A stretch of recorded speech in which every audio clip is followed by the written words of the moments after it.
السلام عليكم ورحمة الله.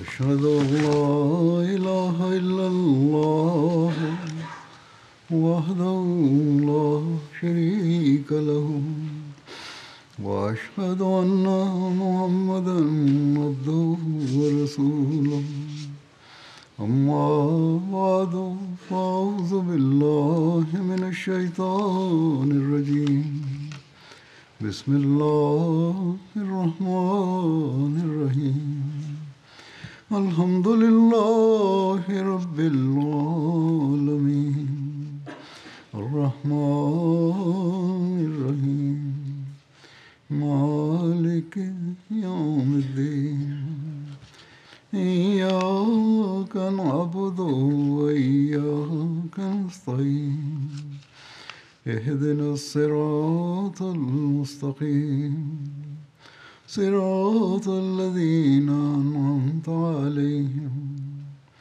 غير المغضوب عليهم ولا الضالين.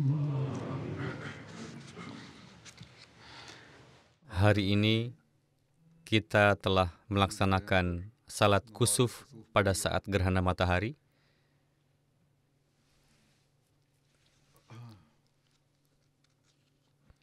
Gerhana ini terlihat di sebagian besar negara-negara Eropa, beberapa tempat di Amerika, Kanada, negara-negara Afrika termasuk Mauritania, Maroko, dan sebagainya. Gerhana ini terlihat di semua tempat tersebut, begitu juga di negara-negara kawasan Rusia. Pada saat gerhana matahari, inilah sunnah hadrat Rasulullah SAW, yaitu melaksanakan salat pada saat gerhana matahari dan bulan, yakni 2 rakaat salat nafal. Secara khusus, hadrat Rasulullah SAW mengarahkan perhatian pada istighfar dan sedekah pada hari tersebut. Mengenai hal ini, terdapat beberapa riwayat dalam hadis bahwa ketika terjadi gerhana matahari, hadrat Rasulullah SAW keluar dari rumah beliau dengan bergegas dan bersabda, "Kumpulkanlah semua orang. Salat akan dilaksanakan secara berjamaah. Kita akan menunaikan salat nafal." Namun beliau tidak memerintahkan untuk mengumandangkan azan. Azan tidak dikumandangkan untuk salat ini, melainkan beliau memerintahkan untuk mengumumkan agar orang-orang berkumpul. Maka dari itu, orang-orang pun berkumpul dan hadrat Rasulullah SAW memimpin salat yang panjang yang terdiri dari 2 rakaat. Mengenai hal ini, ada riwayat dari hadrat Aisyah radhiyallahu anha, juga ada riwayat-riwayat dari hadrat Abdullah bin Abbas yang akan saya sampaikan secara ringkas. Saya akan menyampaikan riwayat hadrat Aisyah secara lengkap. Beliau menuturkan, pada masa hidup Nabi SAW terjadi gerhana matahari. Beberapa orang berpendapat bahwa beliau juga memimpin salat di Makkah, tetapi karena mereka tidak bisa berkumpul di Makkah, tidak ada riwayat seperti itu. Beliau hanya memimpin salat kusuf di Madinah. Hadrat Aisyah bersabda, pada masa kehidupan Rasulullah SAW terjadi gerhana matahari. Beliau pergi ke masjid dan orang-orang berbaris di belakang beliau. Beliau mengucapkan Allahu Akbar dan mengucapkan bacaan yang sangat panjang. Kemudian beliau mengucapkan takbir dan melakukan ruku yang sangat panjang. Kemudian beliau mengucapkan Sami'allahu liman hamidah dan berdiri tanpa melakukan sujud, lalu membaca bacaan yang panjang namun lebih pendek dari bacaan yang pertama. Selain itu, beliau mengucapkan Allahu Akbar dan melakukan ruku yang panjang, namun lebih pendek dari ruku pertama. Kemudian beliau mengucapkan Sami'allahu liman hamidah, Rabbana walakal hamd. Lalu beliau sujud. Pada rakaat kedua, beliau melakukan hal yang sama. Dengan demikian, dalam 2 rakaat, beliau melakukan 4 ruku dan 4 sujud. Matahari telah muncul kembali sebelum beliau menyelesaikan salat, yang berarti gerhana telah berakhir pada saat itu. Kemudian beliau berdiri dan mengucapkan puji sanjung bagi Allah Ta'ala dengan pujian yang layak baginya. Beliau bersabda, matahari dan bulan adalah 2 tanda dari tanda-tanda Allah Ta'ala. gerhana tidak terjadi karena kematian seseorang atau karena kehidupan seseorang. Maka ketika kalian melihat matahari dan bulan mengalami gerhana, segeralah menuju salat dengan penuh semangat. Yakni segera laksanakan salat, lakukanlah salat nafal. Riwayat dari Hadrat Abdullah bin Abbas adalah sebagai berikut. Beliau menuturkan, ini adalah riwayat yang panjang, saya akan menyampaikan sebagian yang belum disebutkan sebelumnya. Rasulullah SAW bersabda, matahari dan bulan adalah dua tanda di antara tanda-tanda Allah Ta'ala. Keduanya tidak mengalami gerhana karena kematian atau kehidupan seseorang. Maka ketika kalian melihat gerhana, ini adalah sabda yang sama seperti sebelumnya. Ingatlah kepada Allah Ta'ala. Orang-orang berkata, wahai Rasulullah, selama Anda sedang melaksanakan salat, kami melihat Anda bergerak maju dan mundur. Mereka bertanya, wahai Rasulullah, kami melihat Anda seperti mengambil sesuatu sambil berdiri di tempat Anda.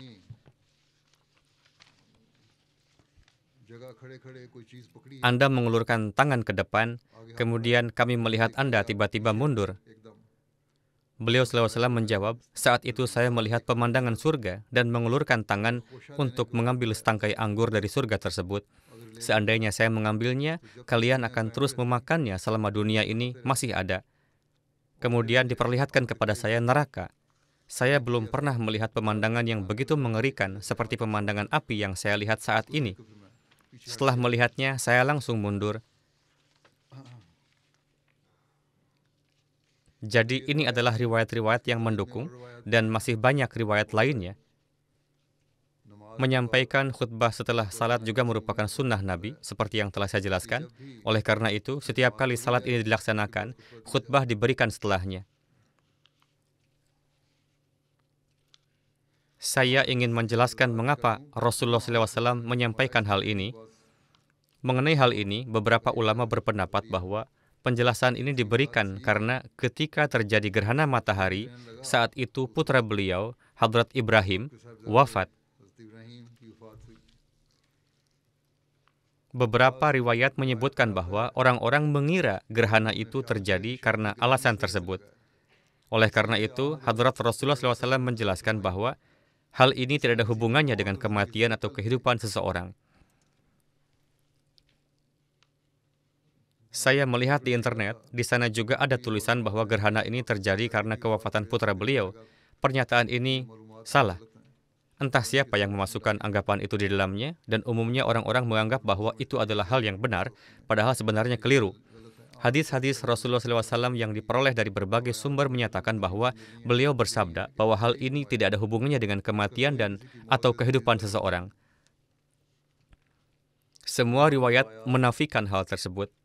Dalam jemaat juga, gerhana bulan dan matahari memiliki arti penting dan khusus karena Rasulullah SAW telah menyebutkan gerhana bulan dan matahari pada hari-hari tertentu di bulan Ramadan sebagai tanda kedatangan Al-Masih dan Al-Mahdi.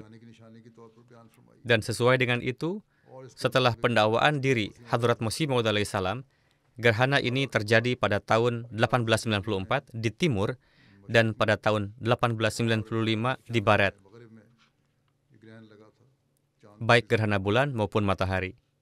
Hadrat Masih Maud alaihissalam telah banyak menyebutkan hal ini dalam buku-buku dan majlis-majlis beliau. Ada sebuah buku, saya akan menyampaikan di sini sebuah kutipan dari bagian jilid kedua buku Nurul Haq, karya Hadrat Masih Maud alaihissalam. Beliau bersabda, kemudian ketahuilah, tulisan ini dalam bahasa Arab dan terjemahannya juga menyertainya. Kemudian ketahuilah, Allah Ta'ala telah meniupkan ke dalam hatiku bahwa gerhana bulan dan matahari yang terjadi di bulan Ramadan ini adalah dua tanda yang menurunkan ketakutan. Gerhana bulan dan matahari yang terjadi di bulan Ramadan ini adalah dua tanda yang menakutkan, yang muncul untuk memberi peringatan bagi mereka yang mengikuti syaitan. Mereka muncul untuk memberi peringatan bagi orang-orang yang mengikuti syaitan, yaitu mereka yang telah memilih kezaliman dan ketidakadilan. Maka Allah Ta'ala memberi peringatan kepada mereka dengan kedua tanda ini dan memberi peringatan kepada setiap orang yang mengikuti hawa nafsu dan meninggalkan kebenaran dan berkata dusta dan tidak taat kepada Allah Ta'ala. Maka Allah Ta'ala berseru bahwa jika mereka mohon ampunan atas dosa-dosa mereka, maka dosa-dosa mereka akan diampuni dan mereka akan melihat karunia dan ihsan-Nya. Namun jika mereka tetap membangkang, maka waktu azab telah tiba.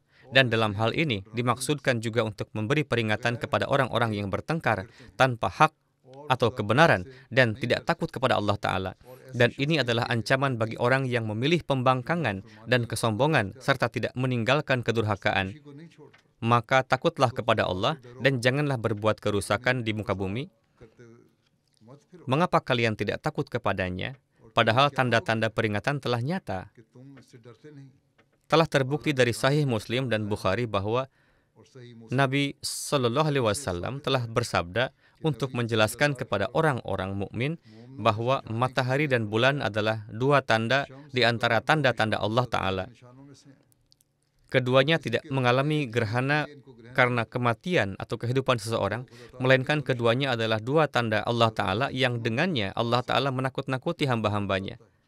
Maka apabila kalian melihat keduanya, segeralah sibukkan diri dengan salat. Maka perhatikanlah bagaimana Rasulullah SAW memperingatkan tentang gerhana bulan dan matahari.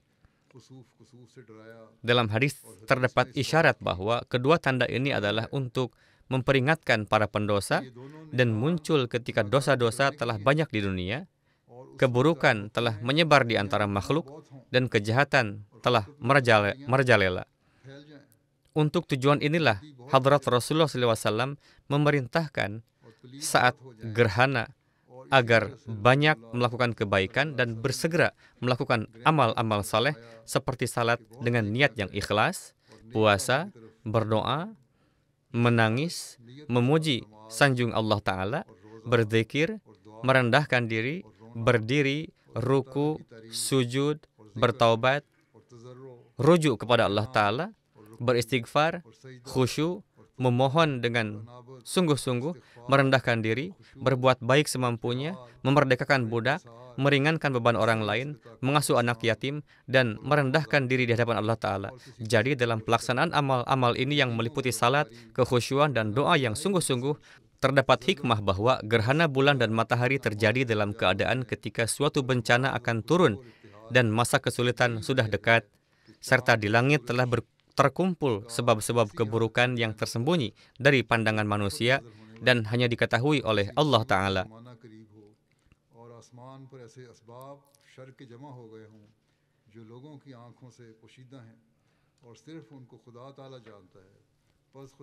Maka rahmat Allah Ta'ala dan kebijaksanaannya yang penuh kasih menuntut agar pada saat gerhana Dia mengajarkan kepada manusia cara-cara yang dapat menghilangkan penyebab gerhana tersebut. Menghilangkan sebab-sebab itu artinya menghapuskan semua keburukan ini. Allah Ta'ala telah mengajarkan cara salat untuk tujuan ini. Dan untuk menghilangkan keburukannya, Dia telah mengajarkan semua cara ini melalui lisan nabinya. Tidak diragukan lagi bahwa keburukan-keburukan dapat dijauhkan dengan kebaikan-kebaikan, dan air mata orang-orang yang memohon ampunan atas dosa-dosa mereka dapat memadamkan api. Keburukan-keburukan dapat dihilangkan dengan melakukan kebaikan-kebaikan, dan tangisan serta ratapan dapat memadamkan api. Ketika seorang hamba melakukan suatu amal saleh dan membuat Allah Ta'ala ridho kepadanya, maka amal saleh itu akan melawan keburukan yang sebab-sebabnya telah muncul. Maka Allah Ta'ala akan menyelamatkan orang yang mengamalkan itu dari keburukan tersebut. Dia menyelamatkan orang yang menjalankan amalan itu dari keburukan, dan ini adalah sunnah Allah Ta'ala bahwa Dia menolak bala bencana dengan doa, dan doa dan bencana tidak pernah berkumpul bersama, melainkan doa dengan izin Allah mengalahkan bencana, yaitu ketika keluar dari bibir-bibir hamba yang kembali kepada Allah Ta'ala. Maka kabar gembiralah bagi orang-orang yang berdoa. Berdoalah dengan niat yang baik, berdoalah dengan merendahkan diri, maka bencana-bencana itu akan hilang. Pada hari ini, kita harus memberikan perhatian khusus pada doa-doa dan sedekah. Saya secara pribadi telah memberikan sedekah, dan jemaat juga telah memberikan sedekah. Di berbagai tempat, anggota jemaat juga harus memberikan sedekah sesuai kemampuan mereka. Kita tidak boleh menganggap ini hanya sebagai tontonan dengan memakai kacamata hitam atau alat lainnya untuk melihatnya. Sebaliknya, pada hari ini kita harus banyak beristighfar. kita harus memohon rahmat Allah Ta'ala dan bersujud dengan kerendahan hati di hadapannya. Tanda ini yang muncul kembali di bulan Ramadan pada tanggal-tanggal yang telah dinubuatkan oleh Rasulullah SAW, maka kita harus memperhatikan untuk memperkuat iman kita. Bersama dengan memperkuat iman, kita juga harus berusaha sekuat tenaga untuk menyempurnakan misi Hadrat Masih Maud alaihissalam dengan zikir ilahi, sedekah, dan istighfar, serta berusaha menyampaikan kepada dunia tentangnya. Semoga Allah Ta'ala memberi kita taufik untuk menjalankannya. Tidak ada doa atau khutbah lagi setelah ini. Khutbah kedua ini berakhir di sini. Assalamualaikum warahmatullahi wabarakatuh.